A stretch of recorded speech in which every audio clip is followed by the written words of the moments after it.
आजमगढ़ की राजनीति में शुक्रवार को उस वक्त नया विवाद खड़ा हो गया जब जिला विकास समन्वय एवं निगरानी समिति यानी कि दिशा की महत्वपूर्ण बैठक जिलाधिकारी की अनुपस्थिति के कारण निरस्त करनी पड़ी। बैठक की अध्यक्षता कर रहे समाजवादी पार्टी के सांसद धर्मेंद्र यादव ने इसे लोकतांत्रिक व्यवस्था पर सीधा हमला बताते हुए प्रशासन और सरकार दोनों पर तीखा निशाना साधा।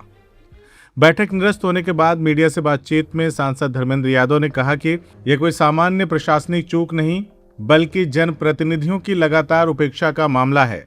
उन्होंने याद दिलाया कि पिछले वर्ष आयोजित दिशा समिति की बैठक में भी जिलाधिकारी मौजूद नहीं थे और इस बार भी वह स्थिति दोहराई गई। सांसद ने सवाल उठाया कि आखिर ऐसा कौन सा कारण है कि जिले के सर्वोच्च अधिकारी लगातार इस महत्वपूर्ण बैठक से दूरी बना रहे हैं। धर्मेंद्र यादव ने कहा कि दिशा समिति कोई साधारण बैठक नहीं है बल्कि ये वह मंच है जहां सांसद, विधायक और अन्य जनप्रतिनिधि जनता से जुड़े विकास कार्यों, योजनाओं और समस्याओं की समीक्षा करते हैं।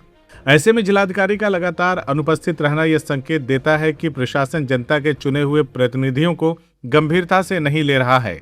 सांसद ने आरोप लगाया कि प्रदेश की भाजपा सरकार के दबाव में प्रशासन काम कर रहा है और विपक्षी दलों के जनप्रतिनिधियों को जानबूझकर नजरअंदाज किया जा रहा है।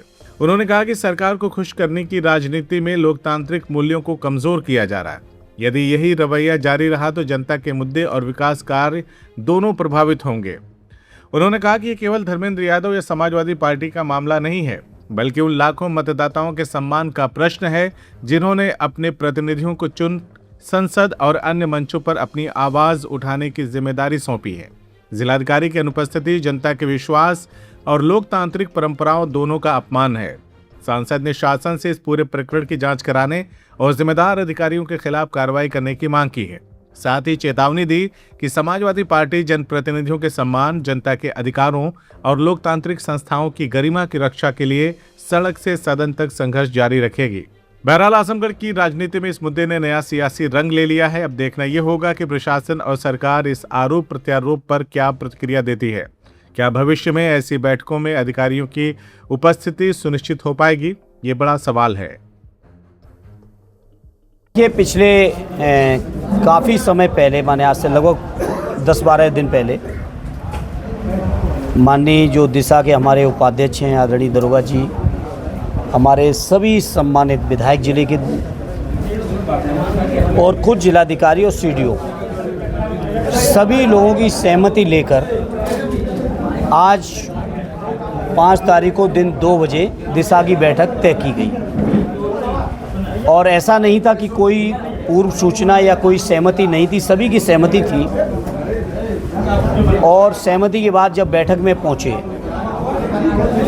तो मैं समझता हूं एक मत होके केवल समाजवादी पार्टी के ही माननीय जनप्रतिनिधिगण ही नहीं बल्कि उस बैठक के अंग जितने भी दलों के लोग थे या प्रतिनिधि थे, सभी का गुस्सा एक बात पर एक मत थे और सहमति थी इस बात को लेकर कि जब बैठक समय से निर्धारित की गई, सहमति ली गई, तो आखिर जिलाधिकारी महोदय बैठक में आने से क्यों बचते हैं।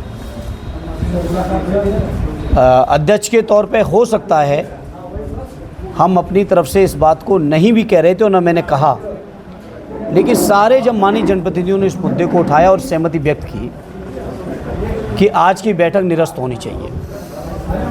आखिर जनप्रतिनिधियों की इतनी गंभीर बैठक जिसमें केंद्र सरकार की 50 से ज़्यादा योजनाओं की समीक्षा के ये बैठक 3 महीने के अंदर होती है अमूमन, उस बैठक में जब समय के देने के बाद भी जिलाधिकारी नहीं आ रहे हैं और पुरानी बैठकों में जो आश्वासन मिलते रहे उन आश्वासनों को कभी पूरा नहीं किया अधिकारियों ने। जो आश्वासन पिछली बैठक मिलते थे वही आश्वासन अगली बैठक में, फिर अगली बैठक में आप समीक्षा करते थे फिर वही आश्वासन। तो माननीय जनप्रतिनिधिगण जो जनता के प्रति सीधे जिम्मेदार हैं, जनता के लिए रात दिन मेहनत कर रहे हैं, लोग सबकी असहमति इस बात पे थी कि आखिर इस बैठक को गंभीरता से क्यों नहीं ले रहे हैं। हालांकि मुझे बहुत अनुभव है, इस अनुभव के आधार पर तो जानता ही हूँ कि जो कुछ भी हो रहा है ये कोई जिलाधिकारी या व्यक्ति की बात नहीं है, ये बात पूरे सरकार की है। और केंद्र और राज्य की जो सरकारें चल रही हैं ये अधिकारियों के माध्यम से जनप्रतिनिधियों का हमेशा अपमान कर रही हैं। केंद्र में भी कर रही हैं, बड़े बड़े मंत्रियों का भी हो रहा है। उत्तर प्रदेश के अंदर भी मंत्रियों के नहीं सुन रहे हैं सर, उनके विभागीय अधिकारी नहीं सुन रहे हैं, आपको सब जानकारी है। जिलों में भी नहीं सुन रहे हैं। लेकिन हम समाजवादी लोग उस स्वभाव और नेचर के नहीं हैं कि अधिकारियों के इशारों पर हमारे जनप्रतिनिधि चलने वाले हैं। और ये आजमगढ़ जनपद, जिस जनपद ने कभी अंग्रेज़ों की गुलामी को नहीं स्वीकार किया, इमरजेंसी को स्वीकार नहीं किया, किसी ने भी तानाशाही की उसको स्वीकार नहीं किया, और ये जनपद समाजवादी जनपद, यहाँ के प्रतिनिधि कैसे स्वीकार कर सकते हैं इस तरह की चीज़ों? ये सारे जनप्रतिनिधियों के सहमति के बाद ये बैठक आज निरस्त करके हम लोग आए हैं। तो सरकार को कहीं ना कहीं खुश करने के लिए अधिकारी इस तरह कदम उठा बिल्कुल कर ही रहे हैं। चापलूसी इसको कर सरकार के खुश करने की नीयत से उनकी चापलूसी में वो क्या पसंद कर रहे हैं, अगर विपक्षी प्रतिनिधियों को जो अधिकारी डिमोलाइज कर रहे हैं उनका विशेष प्रमोशन है, तो हम जिलाधिकारी महोदय को शुभकामनाएं देंगे। यहाँ से 2 लोग तो पंचम तल जा चुके हैं, वो भी जल्दी पहुँचे। अच्छा, वो तो अपने आप को बताएं, सर उन्होंने नंबर खबरें 1 है बताई थी। आजमगढ़, और तमाम ऐसे जो सामाजिक संगठन है वो आरोप लगा रहे हैं कि IAS में फ्रॉड किया जाता है, गलत रिपोर्ट लगाती है, क्लोज कर अब चूँकि मैंने उसकी ऑडिट नहीं की इसलिए मैं इस बात को नहीं कहूँगा, लेकिन आप पत्रकार साथियों आप इसकी समीक्षा और ऑडिट जरूर करो। एक, लेकिन जहाँ नगर नंबर 1 होने का सौभाग्य मिल रहा है तो आखिर जनप्रतिनिधियों से क्यों चेहरा बचाया जा रहा है? और ये ऐसा पहले नहीं हुआ है, पहली बार नहीं हुआ है, कई बार ऐसी बैठकों में हो चुकी है। और मैंने फिर कहा, फिर दोहरा रहा हूँ, मेरी कोई लड़ाई जिलाधिकारी से नहीं है। मैं तो जान ही रहा हूँ जिलाधिकारी मुख्यमंत्री को खुश करना चाहते हैं, और 2 जिलाधिकारी यहाँ से पंचम तल पहुँचे तो हो सकता है उन्हें रास्ता या सीढ़ी बेहतर दिख रही हो आजमगढ़ की। जिलाधिकारी ने अपने आप को नंबर 1 घोषित करा दिया एक सर्वे के माध्यम नहीं करा दिया, अलग बात है, हमें इन बातों से मतलब नहीं है। हम लोग जनप्रतिनिधि लोग हैं, किस सर्वे ने क्या किया, अगर सर्वे सही है तो अच्छी बात है।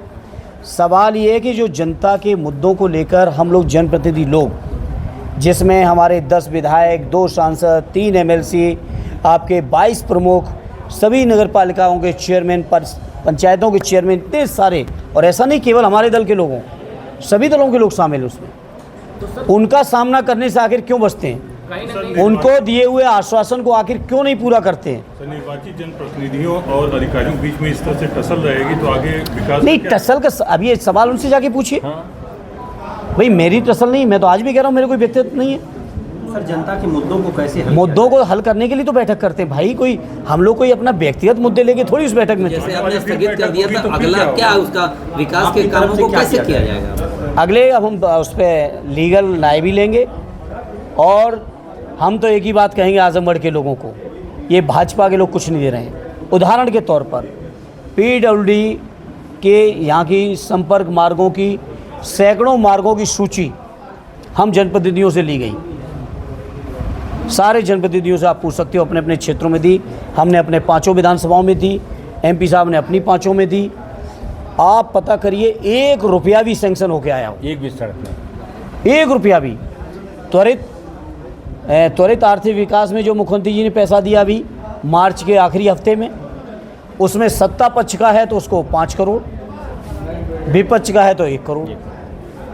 अब यहाँ तो हम विपक्ष के ही ज़्यादा हैं और सभी हैं, दोनों MP, 10 MLA। में आजमगढ़ की जनता सर, जो दिशा की जो बैठक में जिलाधिकारी महोदय नहीं आए, कहीं न कहीं पिछली बैठक में जो आप लोगों ने प्रगति मांगी होगी उससे बचने का भी एक तरीका हाँ हो सकता, अब इसका तो बात वही बता सकते हैं कारण। आप लोग और सुनिए, हम लोग कमेटियों में मीटिंग लेते हैं, PAC कमेटी के एक समिति का मैं भी उप समिति का संयोजक हूँ। भारत सरकार के सचिव भी अगर अपनी किसी व्यस्तता के कारण बैठक में नहीं आने की स्थिति में होते हैं तो वो हम लोगों से लिखित अनुमति मांगते हैं। हाँ, ये परंपरा है, और परंपरा में जब कोई अनुमति लिखित या व्यक्तिगत अनुरोध पे मांगते हैं तो देते भी हैं।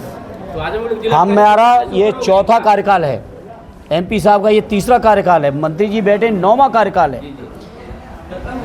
आप पूछिए इतने अनुभवी जनप्रतिनिधियों से, शायद कभी ऐसी नौबत आई होगी कि इतनी गंभीर जिले की बैठक को निरस्त करना पड़ा हो, बैठक को निरस्त करना पड़ा हो। सोचो, प्रोटोकॉल से ऊपर हो गए जिलाधिकारी। अब वो जाने, अब उनका काम जाने। CIB इंडिया न्यूज की सभी खबरों को देखने के लिए लाल रंग की बटन को दबाकर चैनल को सब्सक्राइब जरूर करें, घंटी जरूर दबाएं ताकि हमारी सभी खबरों के नोटिफिकेशंस आप तक पहुंचते रहें।